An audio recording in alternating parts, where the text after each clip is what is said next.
Date है आज 20 जुलाई 2023। ये सब टॉपिक डिस्कस करेंगे इस क्लास में। फर्स्ट टॉपिक है डिजिटल टाइम वाउचर्स। ये प्रीलिम्स के लिए भी इम्पोर्टेंट है और जीएस पेपर 2 मेंस के लिए। रिसेंटली देखो, इलेक्शन कमीशन ऑफ इंडिया है हमारा, चुनाव आयोग, उसने डिसाइड किया है कि जो नेशनल या स्टेट पॉलिटिकल पार्टीज़ हैं उनके लिए डिजिटल टाइम वाउचर दिए जाएंगे दूरदर्शन और ऑल इंडिया रेडियो पे इलेक्शन कैंपेनिंग करने के लिए। देखो, जब इलेक्शन आते हैं, चुनाव आते हैं, तो इलेक्शन के लिए कैंपेनिंग चलती है। हर एक पार्टी अपना अभियान करती है, रैली करती है, कैंपेनिंग करती है।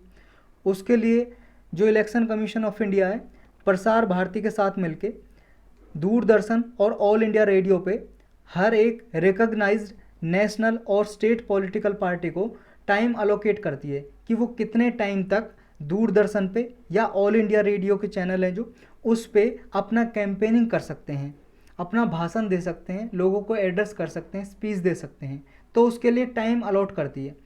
इसी के लिए एक नया तरीका ईजाद किया है इलेक्शन कमीशन ऑफ इंडिया ने, डिजिटल टाइम वाउचर का। ये क्या है डिजिटल टाइम वाउचर? इसमें देखो, जो पॉलिटिकल पार्टी हैं वो इनका यूज कर सकती हैं छोटे छोटे टाइम फ्रेम में। जैसे मान लो, पहले क्या होता था, टोटल टाइम 2 घंटे या 3 घंटे का टाइम दिया है एक पॉलिटिकल पार्टी को, तो वो अलोकेट करते थे प्रसार भारती की पॉलिटिकल पार्टी इस टाइम पे कैंपेनिंग कर सकती है। तो पॉलिटिकल पार्टी आती थी और वहाँ पे कैंपेनिंग करती थी दूरदर्शन पे, दूरदर्शन का जो चैनल है डीडी नेशनल, या फिर ऑल इंडिया रेडियो पे। लेकिन इसमें क्या होगा, इसमें 5 मिनट 10 मिनट इस तरह के डिजिटल टाइम वाउचर होंगे और ये टोटल टाइम के बराबर होंगे। जैसे टोटल टाइम अगर एक एक पार्टी को मान लो दूरदर्शन पे 2 घंटे का मिला है, तो उसे 5 मिनट 10-10 मिनट के ऐसे वाउचर दे दिए जाएंगे, तो टोटल टाइम के बराबर होंगे मिला के। इसका फ़ायदा क्या होगा? इसका फ़ायदा ये होगा, जो पॉलिटिकल पार्टी हैं वो अपने डिस्क्रिशन के हिसाब से, मान लो जब उन्हें टाइम है तब वो टाइम चूज कर सकती हैं। और वो देखो, ये टोटल टाइम से 20 मिनट्स ज़्यादा एक बार में वो ये डिजिटल टाइम वाउचर का यूज नहीं कर सकती हैं किसी भी कंडीशन में, दूरदर्शन हो या ऑल इंडिया रेडियो हो। मतलब एक टाइम पे 20 मिनट तक का अपना भाषण दे सकता है कोई भी पॉलिटिकल पार्टी का रिप्रेजेंटेटिव है वो। तो इसका बैकग्राउंड जानते हैं कि ये टाइम जो अलोकेट किया जाता है दूरदर्शन और ऑल इंडिया रेडियो पे, कहाँ पे है इसकी प्रोविज़न? देखो, इसकी प्रोविज़न है, एक एक्ट बना हुआ है, रिप्रेजेंटेशन ऑफ पीपल एक्ट 1951। हमारे संविधान में इसकी कोई प्रोविज़न नहीं है, ये आपको याद रखनी है। ये एक्ट बना हुआ है, जन प्रतिनिधित्व कानून बोलते हैं हिंदी में इसको, रिप्रेजेंटेशन ऑफ पीपल एक्ट 1951। इसका सेक्शन 39A है। इसके अकॉर्डिंग इसके अकॉर्डिंग ये स्टार्ट की गई थी स्कीम 16 जनवरी 1998 में। तो यानी कि जो ये टाइम अलोकेट किया जाता है, इसकी एक स्टैट्यूटरी बेसिस है, यानी कि इसके लिए लॉ बना हुआ है। कौन सा? RPA act 1951। इसके सेक्शन 39 के अकॉर्डिंग ये टाइम अलोकेट किया जाता है इलेक्ट्रॉनिक मीडिया पे किसी भी पार्टी को कैंपेनिंग करने के लिए। और देखो, हर एक पार्टी को इसमें ना इक्विटेबल एक्सेस दिया जाए, ये ध्यान में रखती है इलेक्शन कमीशन ऑफ इंडिया। और दूसरी बात आपको याद रखनी है, चाहे डीडी नेशनल हो मतलब दूरदर्शन, या ऑल इंडिया रेडियो हो, इस पे जो टाइम अलोकेट किया जाता है ना कैंपेनिंग के लिए, वो रिकग्नाइज्ड स्टेट पॉलिटिकल पार्टी और नेशनल पार्टी को किया जाता है। रिकग्नाइज्ड का मतलब क्या होता है? देखो, कोई मान लो अभी किसी ने पार्टी बना ली, नई पार्टी बनाई है किसी ने, इलेक्शन भी नहीं लड़ा, या इलेक्शन लड़ा है उसने भले ही, लेकिन वो रिकग्नाइज नहीं की, अभी रजिस्टर की है। रिकग्नाइज कब होती है? रिकग्नाइज तब होती है तब उसकी पोल परफॉर्मेंस यानी कि इलेक्शन में उसने कितनी नंबर ऑफ सीट जीती हैं, कितनी परसेंटेज उसे वोट मिली हैं लास्ट इलेक्शन में, चाहे जनरल इलेक्शन हो लोकसभा का, चाहे जनरल इलेक्शन हो लेजिस्लेटिव असेंबली का, स्टेट की लेजिस्लेटिव असेंबली जो उसका। तो उसके बेस पे उसे दिया जाता है स्टेटस कि वो स्टेट पार्टी है या नेशनल पार्टी है। तो जब election commission of India recognise कर देता है स्टेट पार्टी और नेशनल पार्टी के बारे में कि ये स्टेट पार्टी है, नेशनल पार्टी है, उन्हीं को ही दिया जाता है टाइम। और जो रिकॉग्नाइज नहीं होती, रजिस्टर होती है, उनके लिए प्रोविज़न नहीं है, ये बात आपको याद रखनी है। तो लोकसभा के इलेक्शन हो या फिर स्टेट या यूनियन टेरिटरी में असेंबली इलेक्शन हो, उनके लिए दिया जाता है ये टाइम। और लास्ट असेंबली इलेक्शन हुआ हो या लास्ट लोकसभा इलेक्शन हुआ हो, उसमें उनकी पोल परफॉर्मेंस क्या रही है, यानी कि उन्होंने कितने नंबर ऑफ सीट्स हासिल किए हैं, कितनी नंबर ऑफ परसेंटेज हासिल किए हैं वोट, उनके आधार पर उनका टाइम और बढ़ाया भी जा सकता है। अगर मान लो उनकी ज़्यादा सीट आई हैं, वो ज़्यादा जीत गए एमएलए एमपी की सीट, या ज़्यादा नंबर ऑफ वोट्स हासिल किया उन्होंने, तो फिर उनको टाइम ज़्यादा भी दिया जा सकता है। ये इलेक्शन कमीशन डिसाइड करता है कि उन्हें एडिशनल टाइम देना है या नहीं, उसके हिसाब से पोल परफॉर्मेंस के हिसाब से लास्ट इलेक्शन में उनकी कैसी परफॉर्मेंस रही है, और उन्हें एक्चुअल डेट और टाइम दिया जाता है जिसके हिसाब से वो रिप्रेजेंटेटिव को भेज सकते हैं। मतलब कोई भी पॉलिटिकल पार्टी भेज सकती है कि हमारी तरफ से ये आदमी स्पीच देगा ऑल इंडिया रेडियो पे या फिर आपका डीडी नेशनल यानी कि दूरदर्शन पे, तो ये रिप्रेजेंटेटिव भेजते हैं। और फिर इलेक्शन कमीशन ऑफ इंडिया और ये प्रसार भारती दोनों कंसल्टेशन करके उसको टाइम एलोकेट करते हैं कि ये टाइम पे आप अपनी स्पीच दे सकते हो। तो यही था इसके बारे में। नेक्स्ट टॉपिक है रुद्रागिरी हिलॉक। ये प्रीलिम्स के लिए इंपॉर्टेंट है मेनली। रुद्रागिरी हिलॉक है जो, ये आंध्र प्रदेश में देखो कुछ नई पेंटिंग मिली है यहाँ पे जो प्री हिस्टोरिक टाइम की हैं, और ये मेजोलिथिक पीरियड की है। मेजोलिथिक पीरियड 5000 बीसी के अराउंड का टाइम पीरियड है, मतलब कि आज से 7000 साल पहले, क्योंकि 2023 चल रहा है तो 2023 तो हो गई ये सी के या एडी बोल सकते हो आप, और पिछले 5000, तो 5 और 2 7000 साल पहले की बात है, तब की ये पेंटिंग मिली है। उस टाइम पीरियड पे जब लोग यहाँ रहा करते थे आंध्र प्रदेश में, तो रुद्रागिरी जो हिल है, पहाड़ियाँ हैं, वहाँ पे ये पेंटिंग बनाई थी, तब की मिली है। और इनमें देखो कुछ पेंटिंग ऐसी भी मिली हैं जो काकतीय डायनेस्टी के टाइम की हैं। काकतीय डायनेस्टी ने रूल किया था आंध्र प्रदेश में। आंध्र प्रदेश में अभी देखो वो तेलंगाना अलग हो गया है, तो तेलंगाना में वारंगल आ गया है, तो वारंगल इनकी कैपिटल हुआ करती थी, तो ये वारंगल अभी तेलंगाना में। तो अगर अभी की बात करेंगे तो तेलंगाना में काकतीय डायनेस्टी ने रूल किया था 1300 एडी के टाइम पे। ये अपेक्स पोजीशन पे थी अपनी काकतीय डायनेस्टी। तो इसके बारे में भी पढ़ेंगे। पहले जानते हैं रुद्रागिरी हिल में जो पेंटिंग मिली है वो किस तरह की मिली है। ये आप देख सकते हो, ये पेंटिंग मिली है कुछ। ये पेंटिंग में देखो 5 नेचुरली फॉर्म्ड रॉक शेल्टर मिली है यहाँ पे, मतलब ऐसे टाइम में कि लोग वहाँ पे रहा करते थे, क्योंकि पहले देखो घर वगैरह थोड़ी ना हुआ करते थे। हड़प्पा संस्कृति में थे, वहाँ पे ईंटों से घर बनाए थे, पक्के घर बनाए थे। लेकिन और सिविलाइजेशन थी तो उनमें को थोड़ी ना ऐसे पक्के घर हुआ करते थे, या तो किसी गुफा वगैरह में रहते थे पहाड़ों के अंदर, इस तरह से रहा करते थे। तो यहाँ पे 5 गुफा ऐसी मिली हैं जो शेल्टर के लिए यूज की जाती थी, लगभग मेजोलिथिक एज के टाइम पे, अराउंड 5000 बीसी के लगभग। ये काकटे इराकी भी पेंटिंग मिली है यहाँ पे, जो काकटे टाइम की, जो काकटे वंश था जिसने रूल किया था, उस टाइम पे जो पेंटिंग बनाई गई थी वो रामायण पे बेस्ड थी। रामायण पे बेस्ड थी। रामायण पे बेस्ड में क्या था कि इसमें देखो एक पेंटिंग ऐसी मिली है जिसमें जो वाली हैं, इनको बाली भी बोलते हैं, बाली और सुग्रीव के बीच में युद्ध हो रहा है, और पीछे छुप के खड़े हुए हैं राम भगवान। तो ये राम उनको एरो से शूट करने जा रहे हैं। तो ये पेंटिंग बनी हुई है। एक पेंटिंग बनी हुई है हनुमान की। हनुमान संजीवनी जो पहाड़ी थी, संजीवनी बूटी जिस पे थी, उस पहाड़ी को अपने सीधे हाथ पे रख के और उड़ रहे हैं, ये दिखाया हुआ है, और लक्ष्मण को बचाने की कोशिश कर रहे हैं, ये दिखाया हुआ है एक पेंटिंग में।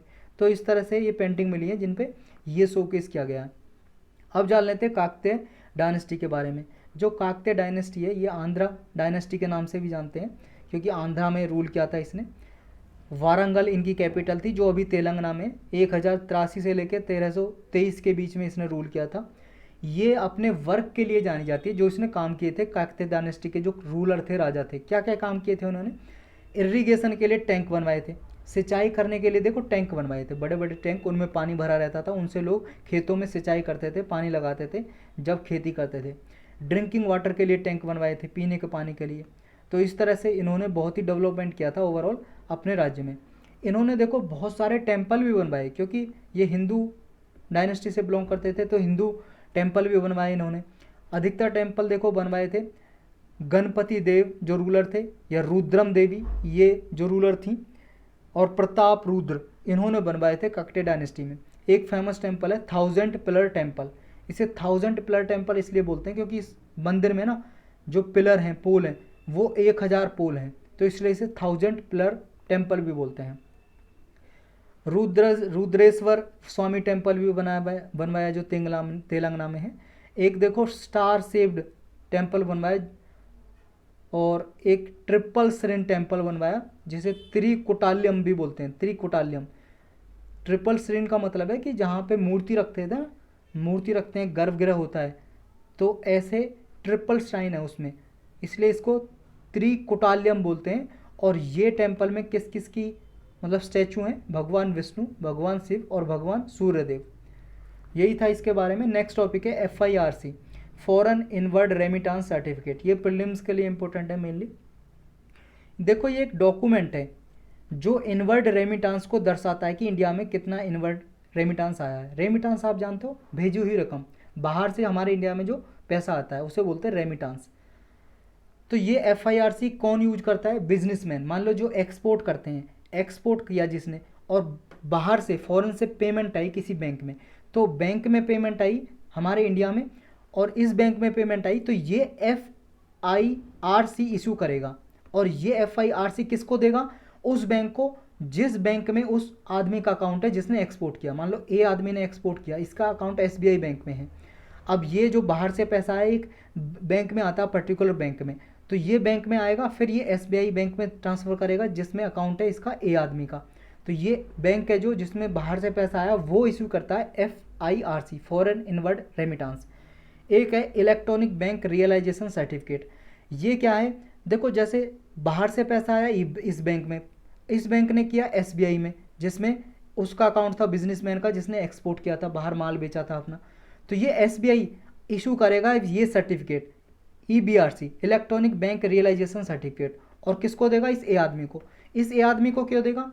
क्योंकि देखो भाई साहब, गवर्नमेंट ने ना फॉरेन ट्रेड पॉलिसी में, जो गवर्नमेंट की हमारे इंडिया की फॉरेन ट्रेड पॉलिसी है, विदेशी व्यापार नीति, विदेश व्यापार नीति, उसके अकॉर्डिंग कोई पर्टिकुलर आदमी ऐसे हैं जिनको मतलब पर्टिकुलर एक्सपोर्टर ऐसे हैं जिनको गवर्नमेंट सब्सिडी प्रोवाइड करती है, इंसेंटिव देती है, बेनिफिट देती है, कुछ असिस्टेंस प्रोवाइड करती है, पैसा प्रोवाइड करती है, मनी देती है। अब ये आदमी जब तक ये लेके नहीं जाएगा EBRC, electronic bank realisation certificate, government के पास, तब तक वो फ़ायदा देगी नहीं। तो इसलिए इस आदमी को ज़रूरी है कि वो बैंक क्या है कि EBRC इशू करे। तो प्रॉब्लम क्या है अभी न्यूज़ में? क्यों है अभी न्यूज़ में? इसलिए क्योंकि देखो जो ये बैंक में बाहर से पैसा आता है, ये बैंक देरी करता है FIRC इशू करने में। मैं इसे मिटा लेता हूँ, बहुत ही हौच पौच हो गया, मतलब गड़बड़ घोटाला सा हो गया। एक सेकंड रुक जाओ आप। तो जो ये बैंक में बाहर से पैसा आया पहले, वो बैंक डिले करता है, देरी करता है, डिले करता है कि वो ये सर्टिफिकेट जारी करे FIRC। और जब तक ये FIRC जारी नहीं करेगा उस बैंक के पास, ये SBI के पास, तो इसे पता कैसे चलेगा कि बाहर से पैसा आया इस बैंक के इसके अकाउंट में? तो जब इसके अकाउंट में आ जाएगा तभी तो ये SBI इशू करेगा क्या? EBRC, electronic bank realisation certificate. और तब इसके पास, बंदे के पास ही आ जाएगा, गवर्नमेंट के पास ये सर्टिफिकेट लेके जाएगा, तब उसे गवर्नमेंट फ़ायदा देगी। तो अब इस प्रोसेस में देरी होती है। इस वजह से RBI ने कुछ रूल्स रेगुलेशन जारी किए हैं इसके लिए, EBRC के लिए, इलेक्ट्रॉनिक बैंक रियलाइजेशन सर्टिफिकेट है, इसके लिए रूल्स रेगुलेशन जारी किया है, गाइडलाइंस जारी की हैं, जिनको बोला है स्टैंडर्ड ऑपरेटिंग प्रोसीजर।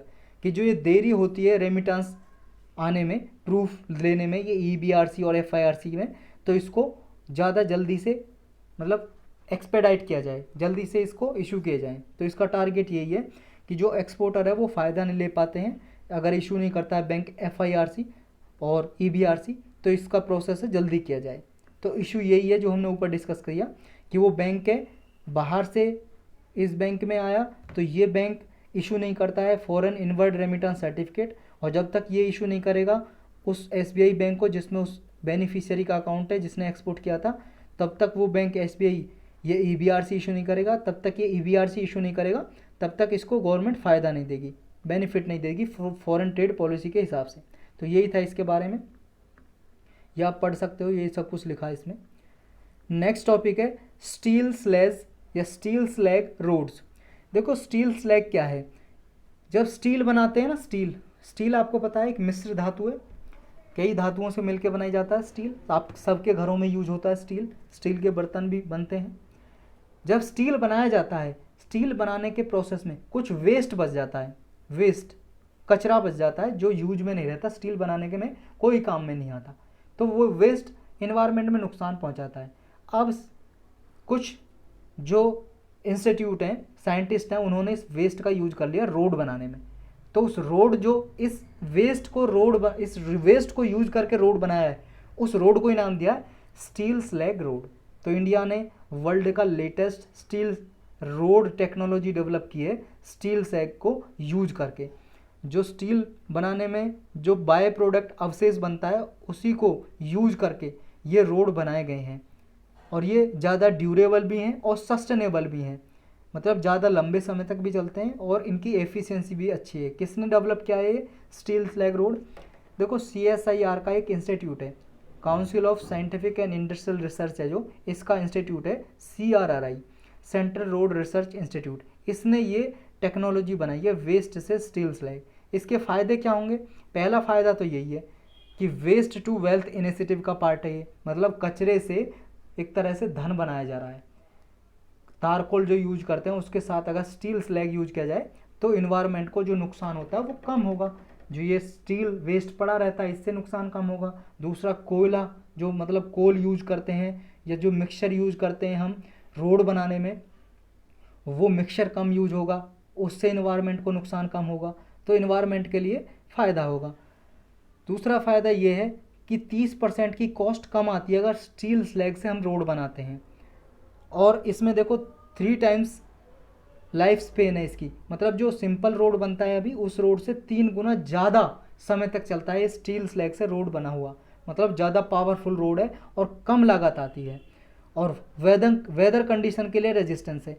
देखो आपने देखा होगा जो सिंपल ये कंक्रीट से रोड बनाया जाता है, ये बहुत ज़्यादा भारी बारिश होती है तो रोड बह जाता है, फट जाता है, ख़राब हो जाता है, टूट जाता है। लेकिन ये वेदर कंडीशन के लिए रेजिस्टेंस है, बारिश से इसमें कुछ नुकसान नहीं होगा जैसा इस ट्रेडिशनल रोड में होता है। जो ये स्टील रोड है इसकी सक्सेस हम ऑलरेडी देख चुके हैं। सूरत में रोड बनाया है इससे स्टील स्लैग से, अरुणाचल प्रदेश में बनाया है। नेशनल हाईवे जो है NH66 उसमें भी स्टील स्लैग का यूज किया है बनाने में, रोड बनाने में। तो इसकी सक्सेस ऑलरेडी हम देख चुके हैं। तो यही था इसके बारे में। नेक्स्ट टॉपिक क्या है? देखो नवाब वाजिद अली शाह, आपने हिस्ट्री में पढ़ा होगा इनके बारे में। जो अवध साम्राज्य था, अवध साम्राज्य के लास्ट नवाब थे ये, आखिरी राजा थे अवध के। अवध ने कहाँ पे रूल किया था? देखो इंडिया के बारे में आप जानते हो, इंडिया का मैप देख रहे हो, जो यूपी बिहार वाला एरिया है ना, यूपी बिहार वाला एरिया, ये वाले एरिया को बोलते थे अवध, मोस्टली यूपी वाला एरिया। तो यहाँ पे अवध साम्राज्य था जिसके लास्ट रूलर, आखिरी राजा थे, नवाब थे वाजिद अली शाह। इनके 200 साल पूरे हो गए हैं, 200 साल एनिवर्सरी। इस वजह से ये न्यूज़ में है, इनकी एग्जीबिशन लगाई जा रही है कोलकाता में, इसलिए न्यूज़ में है। तो इनका पूरा नाम था मिर्ज़ा वाजिद अली शाह, या नवाब वाजिद अली शाह के नाम से जानते हैं, या मिर्ज़ा वाजिद अली शाह। 1822 से 1987 तक ये जिए, और ये 11th किंग थे, 11वें किंग थे, राजा थे अवध के, और लास्ट किंग भी थे। इन्होंने 1847 से लेके 1856 तक राज किया था। 1856 तक की क्यों? 1856 में ब्रिटिश साम्राज्य ने इसको अपने अंदर मिला लिया था, इस अवध को, क्या कह के? माल एडमिशन का बहाना लेके। देखो जो सतारा था, झांसी था, उसको डॉक्ट्रिन ऑफ लैप्स के हिसाब से मिलाया था। इसको कैसे मिलाया था? माल एडमिनिस्ट्रेशन, लॉलेसनेस, यानी कि यहाँ पे जो एडमिनिस्ट्रेशन है सही से नहीं चल रहा, माल एडमिनिस्ट्रेशन है, यहाँ पे लॉ एंड ऑर्डर मेंटेन नहीं है, तो इसको सब्सिडायरी अलायंस के अंदर मिला लिया ब्रिटिश गवर्नमेंट ने अपने अंदर, और अपना ही एक स्टेट बना लिया इसको ब्रिटिश साम्राज्य के अंदर। उसके बाद जो नवाब वाजिद अली शाह है, ये चले गए थे गार्डन रिच, मेटिया बुर्ज, कोलकाता में जगह है, यहाँ पे चले गए थे। यहीं पे अपने सारा जीवन बाकी का इन्होंने बिताया था नवाब वाजिद अली शाह ने। और देखो इनकी जो एक वाइफ थी, फर्स्ट वाइफ, उनका नाम था आला मारा। उन्हें महल, खास महल के नाम से भी जाना जाता था। ये बहुत ही ज़्यादा ब्यूटीफुल थी, अपनी ब्यूटीफुल की वजह से, मतलब अपनी सुंदरता की वजह से जानी जाती थी उस टाइम पे। इनका जो एडमिनिस्ट्रेशन है, ये अपने एडमिनिस्ट्रेशन में बहुत ही दयालु थे, जनरस, काइंड और कंपसनेट। दयालु थे लोगों के प्रति, कंपसनेट थे, जस्टिस प्रोवाइड करते थे, रिफॉर्म भी किए काफ़ी इन्होंने, और मिलिट्री को भी रीऑर्गेनाइज किया था। ये अपने म्यूजिक के लिए बहुत जाने जाते हैं क्योंकि इन्होंने म्यूजिक और डांस में अपना कंट्रीब्यूशन दिया था। म्यूजिक में कई सारे इन्होंने कंपोज किए म्यूजिक।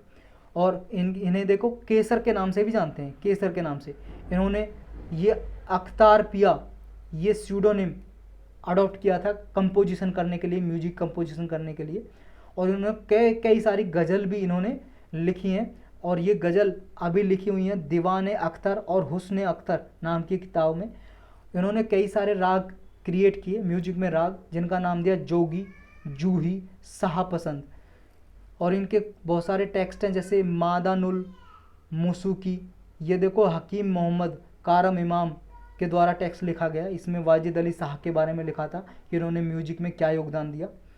इन्होंने देखो कथक डांस, जो अभी यूपी में फेमस है कथक डांस, इन्हीं के टाइम में हाईलाइट ज़्यादा हुआ था कथक डांस। इन्होंने कथक डांस में कई सारे डिस्टिंक्ट फॉर्म इंट्रोड्यूस किए, जैसे राहस, रास। इनमें बहुत सारे मूवमेंट ऐड किए थे इन्होंने, जैसे हाथ पैर के मूवमेंट होते हैं ना, डांस करते हो जब हाथ पैर के मूवमेंट हिलाते हो, तो ये इनमें अलग अलग मूवमेंट एडिशन किया था राहस और रास में। तो ये राहस कथक पे ही बेस्ड है। और इन्हीं के टाइम पे देखो लखनऊ घराना एस्टेब्लिश हुआ था। लखनऊ घराना जो आज तक भी चल रहा है म्यूजिक और डांस का। देखो घराने होते हैं एक डिफरेंट प्लेस पे, तो ये लखनऊ घराना इन्हीं के टाइम पे फ्लोरिश हुआ था और एस्टेब्लिश हुआ था। हिंदुस्तानी थिएटर में भी इन्होंने योगदान दिया था। इन्होंने देखो एक परी खाना बनाया था, परी खाना।